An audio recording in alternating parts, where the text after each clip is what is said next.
Good morning students. आज हम इस पाठ को पूरा करेंगे। पाठ 15 पन्ना का त्याग। तो बच्चों, हमने यहाँ तक पढ़ा था कि बनवीर ने योजना बना ली थी नाचरंग की और दोनों राजकुमारों को बुला लिया था हत्या करने के लिए।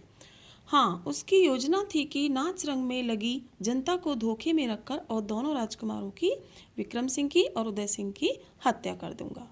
तब उसका मार्ग निष्कंटक हो जाएगा। कोई भी रास्ते में बीच में बाधा नहीं रहेगी, कोई भी अड़चन नहीं रहेगी और पूरे राजकाज को मैं ही संभालूंगा।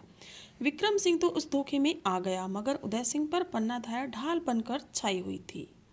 यानी उसकी बहुत ही पूरी उसकी रक्षा कर रही थी। कौन? पन्ना। इसलिए वह धोखे में नहीं फंसा। बनवीर भी जानता था कि जब तक पन्ना धाय है तब तक उदय सिंह को धोखे से मारना संभव नहीं होगा। उधर पन्ना धाय को भी पता लग गया था कि नगर व्यापी नाचरंग के बीच हत्याकांड करने वाला है, मगर वह उदय सिंह को लेकर कहीं बाहर भी नहीं जा सकती थी। क्यों जीजी? किसने पूछा? खूबी ने पूछा। बनवीर के आदमी सब और चौकसी पर थे और बाहर निकलना निरापद नहीं था। यानी बाहर जाना सुविधापूर्ण नहीं था, क्योंकि चारों तरफ उसने पहरेदार लगा दिए थे कि कहीं उदय सिंह को लेकर पन्ना कहीं बाहर नहीं निकल पाए। महल में उसे छिपाने से भी कोई लाभ नहीं था, क्योंकि सभी और बनवीर के भेदिए मौजूद थे, यानी उसको भेद देने वाले। इस भयंकर संकट में पन्नाधाय ने अपने मन में एक ऐसा दृढ़ संकल्प कर लिया जैसा कोई माँ शायद नहीं कर सकेगी। उसने उदय सिंह को नाचरंग में नहीं जाने दिया, इसलिए वह रूठकर रसोई घर में सो गया। जैसे छोटे बच्चे होते हैं, उसमें नाचरंग में देखने जाने के लिए उसने मना कर दिया, तो वो बच्चा था, रूठ करके रसोई घर में सो गया। कीरत नाम का एक बारी पन्नाधाय का भक्त था। ये है कीरत। बारी यानी जो जूठी पत्तलों को उठा करके फेंकता है, कचरा वगैरह, तो उसे बारी कहते हैं। तो पन्नाधाय का पूरा भक्त था। दोनों की आपस में बहुत ही बनती थी, मिलती थी। वो उनका सम्मान करता था। वह महलों से जूठी पत्थरें इकट्ठी करके ले जाने का काम करता था। पन्नाधाय ने उसे सिसोदिया वंश की आन बचाने के लिए यह काम सौंप दिया। वह अपने टोकरे में उदय सिंह को छिपाकर चित्तौड़ के किले से बाहर पहुंचा दे और पन्नाधाय के वहां आने तक उसकी रक्षा करे। यानी पन्ना ने कीरतबारी से कहा कि तुम्हें उदय सिंह को वहां पहुंचाना है। कहाँ? चित्तौड़ के किले से बाहर पहुंचाना है, और उसकी जब तक मैं नहीं आऊँ तब तक उसकी रक्षा करनी है। कीरतबारी बात और धर्म का धनी था। उधर कीरत गया और इधर पन्नाधाय का एक मात्र बेटा चंदन तमाशा देखकर लौट गया। यानी कीरत तो उदय सिंह को पत्थरों में ढक करके और छुपा करके उसे किले से बाहर ले गया। उधर चंदन उसका बेटा था, जो पन्ना का, वो तमाशा देख करके, नाचरंग देख करके आ गया वापस माँ से। वह माँ से राजकुमार उदय सिंह के बारे में पूछता था, क्योंकि वो दोनों प्राय एक साथ खाना खाते थे। पर माँ ने हाँ हूँ करते उसे उदय सिंह के शयन कक्ष में ही लाकर खाना खिलाया और प्यार किया। फिर उदय सिंह के पलंग पर ही उसे बिठाकर किसी गहरी चिंता की छाया में डूबे डूबे कई अच्छी अच्छी कहानियाँ सुनाई। चंदन को माँ की ममता की छाती पर पत्थर रखकर वह सब कुछ कर रही थी जो दुनिया की कोई भी माँ नहीं कर सकती है। राज्य की रक्षा, अपने मेवाड़ राज्य की रक्षा, अपने राजवंश की रक्षा यानी सभी राजकुमार अगर मारे जाएंगे तो राजवंश बिल्कुल खत्म हो जाएगा।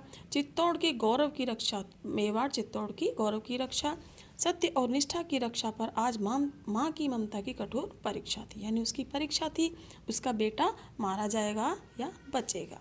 अबोध चंदन, जिसको बोध नहीं हो, छोटा बच्चा था, माँ के दुलार की छाया में शीघ्र ही निद्रामग्न हो गया, यानी वो सो गया।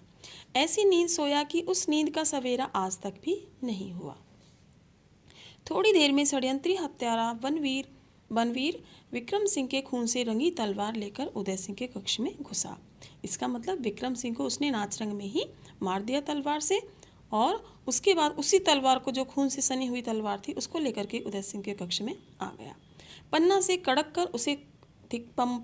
कड़क कर उसे धिक्कारा फटकारा, मगर राज्य के नशे में पागल उस दुष्ट ने अट्टहास करते हुए कहा, अट्टहास यानी जोर से हंसी, पन्ना, आज भवानी मुझ पर प्रसन्न है।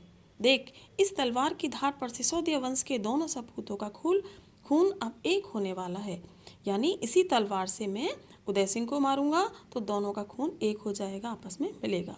आज तू उदय सिंह को मेरे हाथ से नहीं बचा सकेगी। एक बार माँ की ममता ने सिर उठाया और पन्ना बनवीर के सामने गिड़गिड़ाने लगी, अरे नीच, अरे पातकी, अरे नीच, अरे पातकी, यानी अरे पापी, अबोध बालकों की हत्या करके तुझे क्या मिल जाएगा, ये तो छोटे बच्चे हैं। तू उदय सिंह की हत्या ना कर, मैं उसे और लेकर कहीं दूर चली जाऊंगी। कुछ तो दया कर। मगर बनवीर का अट्टहास सुनकर उसका क्षत्रियत्व जाग उठा और वह कटार लेकर बनवीर पर टूट पड़ी। जो छोटी तलवार होती है उसे कटार कहते हैं। भाग्य दुष्टों का भी साथ दे देता है कभी कभी। खूबी बनवीर की बाह में से कटार का वार कर बैठी और क्रोध से फुफकारते हुए उसने पलंग पर सोए बच्चे पर तलवार चला दी। यानी उसके ऊपर तलवार चला दी, किस पे? चंदन पे। पलंग पर से चीख तक नहीं उठी। माँ के कलेजे को भेद कर जो चीख उठी वह आज भी चित्तौड़ के खंडरों में गूंज रही होगी। यानी अपने बेटे को ही खुद ने मार दिया।